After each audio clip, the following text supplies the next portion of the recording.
Friday's release totals over 8,500 documents and includes phone messages, flight logs, and manifests. Welcome to Watch Mojo. And today, we're looking at documents so shocking that the government tried desperately to hide them from the public, only to fail. Over time, that awareness of wrongdoing sort of builds up.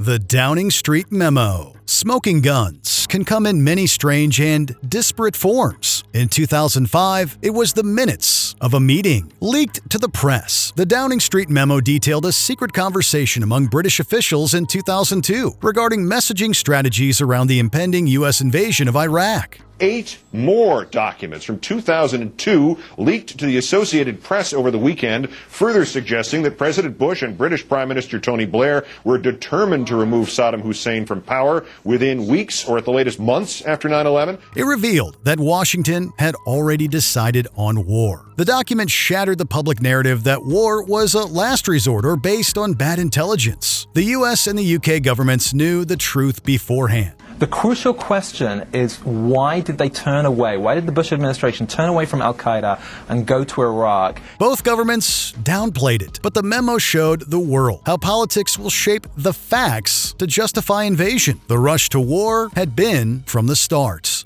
Operation Paperclip. The Cold War arms race began straight after World War II. As Germany surrendered, the US and the Soviet Union secretly recruited the Third Reich's highest scientists, engineers, and intelligence officers. It sounds like the plot of a film drama, but it actually happened, and on a large scale. Operation Paperclip brought more than 1,600 former Nazi personnel to America. Some designed rockets, others carried dark wartime records. Their knowledge helped both NASA and America's military and intelligence strategies. And the idea was, certainly at the Pentagon and among the Joint Chiefs of Staff who were really running this program, was if we don't get these Nazi scientists, surely the Soviets will. The U.S. also imported the Gehlen Organization, a former Nazi intelligence network. Gehlen was a key Cold War asset and a key intelligence partner in the CIA's early years. For decades, the government tried to bury both whom they recruited and how far they'd go to undermine the progress of communism.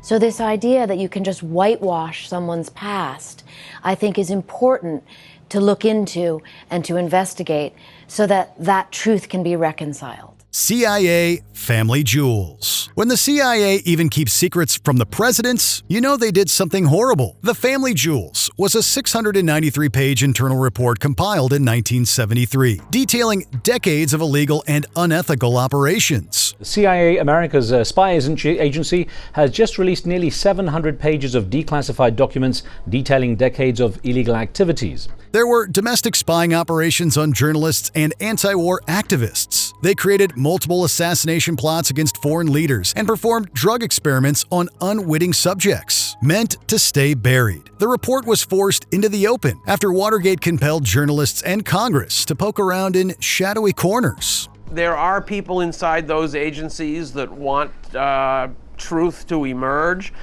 if it doesn't hurt national interests. The revelation sparked congressional hearings, public outrage, and new oversight laws meant to rein in U.S. intelligence. The Family Jewels exposed how far the CIA had gone to protect itself from accountability. There are all sorts of covert operations that people are now carrying out with the idea we'll deny it, and then 30 years from now, when we're all gone, we'll admit it. The 28 pages. For years, one section of a congressional report was so sensitive, it was literally torn out. Dubbed the 28 pages, this portion of the 2002 joint inquiry into the 9/11 attacks was redacted completely. The pages were locked away for over a decade, fueling speculation that the U.S. government was protecting someone. When declassified in 2016, the documents were shocking but not terribly surprising. Prior to 9/11, the FBI apparently did not focus investigative resources on Saudi nationals in the U.S., I continue to quote here, due to Saudi Arabia's status as an American ally. They confirmed multiple connections between Saudi nationals and several of the hijackers. They did not, however, reveal indisputable proof of official Saudi complicity. Still, the implications were clear. I think it's important to have a full investigation and an understanding of the role the possible role of the Saudi government in 9/11. The revelations deepened public mistrust and revived questions about oil, alliances, and accountability. There are just reams of intelligence that are coming through constantly. Some of them are raw and not tested. Some of them are... And some of that may be in the 28 pages. And some of that may be in the 28 pages. I don't know. The Pike Committee reports. If the Church Committee exposed the CIA's crimes, the Pike Committee showed how deep the rot went. Seems to me like that's a classic definition of cover-up. Led by New York Congressman Otis Pike, this House investigation dug into the CIA, NSA, and FBI's black budgets and covert operations. Unlike the Church Committee's cautious approach, Pike's team went straight for the jugular. Congressman Pike uncovered evidence of assassinations, coups, and billions in untraceable funds. They found the CIA had plotted to poison foreign leaders, bug allies, and mislead Congress about secret wars. I don't think any member of this committee takes the position that the CIA should be abolished. I may be wrong. The report was so explosive that the Ford administration refused to release it, but it leaked to the Village Voice. It revealed not just abuse of power, but the terrifying truth that America's spies were often operating unchecked. I don't think the government has right to keep secrets. No secrets at all? Not in peacetime. Of course not. They work for you. You don't want folks working for you keeping secrets from you. That's crazy. The Panama Papers. It started with a single anonymous message. Hello, this is John Doe. Interested in data? What followed was one of the biggest leaks in human history. In 2016, journalists exposed the Panama Papers, 11.5 million files from the law firm Mossack Fonseca. Mossack Fonseca say the services they provide are commonly used worldwide, and they are responsible members of the global financial and business community. The world learned the specifics of how the global elite hid trillions in offshore accounts and shell companies. But as crazy as the structures behind anti-overseas might seem, they are entirely legal in Panama. The documents stretched back to the 1970s, implicating world leaders, billionaires, drug cartels, and even FIFA officials. An amazing story, potentially an earthquake. Governments scrambled, protests erupted, and the prime ministers of Iceland and Pakistan resigned. The leak exposed a hidden world where, for decades, the rich and powerful had bought the system. Nosotros no somos responsables de qué se hace con esa sociedad. Es como si se acusara a una fábrica de carros de un atropello. The NSA black budget. When Edward Snowden blew the whistle in 2013, he brought the world's attention to NSA's mass surveillance. Among the leaks was the existence of PRISM, a surveillance system that tapped tech giants like Google and Facebook to collect user data. PRISM is about content. It's a program through which the government could compel corporate America. It could sort of deputize corporate America to do its dirty work for the NSA. The documents showed just how far the U.S. would go to spy on its own allies and citizens. What received less attention, though, was the money trail. The black budget detailed how over $52 billion in taxpayer money was funneled each year into hidden intelligence programs. It shows that the budget in its entirety tops $52 billion a year, with the biggest share, more than $14 billion, going to the CIA. The scope of three-letter agencies' Black Book programs was massive. Those paying attention to this less flashy part of Snowden's revelations were disgusted. People will see in the media all of these disclosures. They'll know the lengths that the government is going to grant themselves powers unilaterally to create greater control over American society and global society.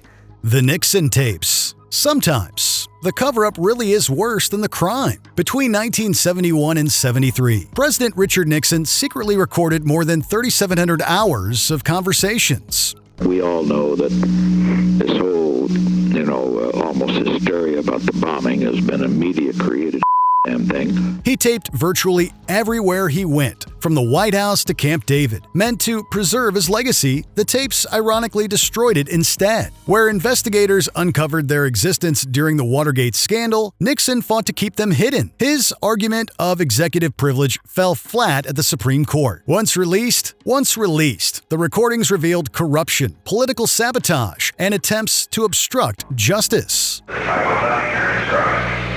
The most infamous recording, dubbed the smoking gun tape, sealed his downfall. With the new transcripts, the president issued a written statement of his own. In it, he acknowledges that what the transcripts say is, as Mr. Nixon puts it, at variance with what he told the American people on other occasions. The world heard a president weaponizing power to crush his enemies. In 1974, Nixon resigned. May God's grace be with you in all the days ahead. The Pentagon Papers. The Vietnam War unraveled both on the battlefield and in Washington. In 1971, military analyst Daniel Ellsberg leaked a 7,000-page report that changed everything. I can no longer cooperate in concealing this information from the American public. U.S. presidents had lied to both Congress and the American people about the U.S. role in Vietnam. The Pentagon Papers exposed secret bombings, false optimism, and plans for escalation long after officials promised peace. The Nixon administration sued to stop the New York Times from publishing. The Times called its lawyers. Their lawyers came over and said, "We won't represent you." The case quickly reached the Supreme Court, which ruled in favor of the free press. The papers revealed shocking government deception, marking the very moment Americans stopped taking their leaders at their word. I was struck, in fact, by President Johnson's reaction to these revelations as close to treason, because it reflected to me the sense that what was damaging to the reputation of a particular administration, a particular individual, was in itself treason, which is very close to saying, I am the state. Before we continue, be sure to subscribe to our channel and ring the bell to get notified about our latest videos. You have the option to be notified for occasional videos or all of them. If you're on your phone, make sure you go into your settings and switch on notifications.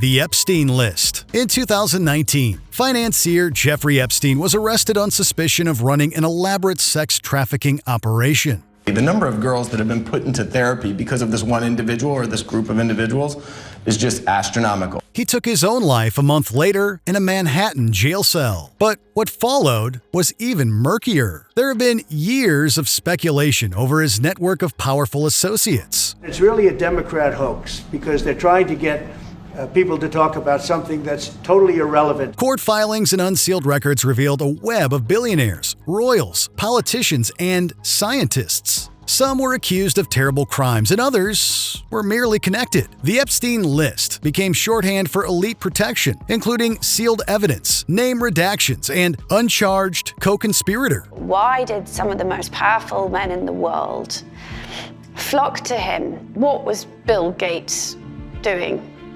around Jeffrey Epstein? One key witness, Ghislaine Maxwell, was the only one convicted of a crime. For all the revelations, much of the truth remains sealed in federal files. We now know so much more, that there is so much public scrutiny on this, that the wheels of justice will turn in a way that they definitely didn't for a very long time. What do you think is the darkest file to be brought out of the shadows? Drop your theories in the comments below before they mysteriously disappear.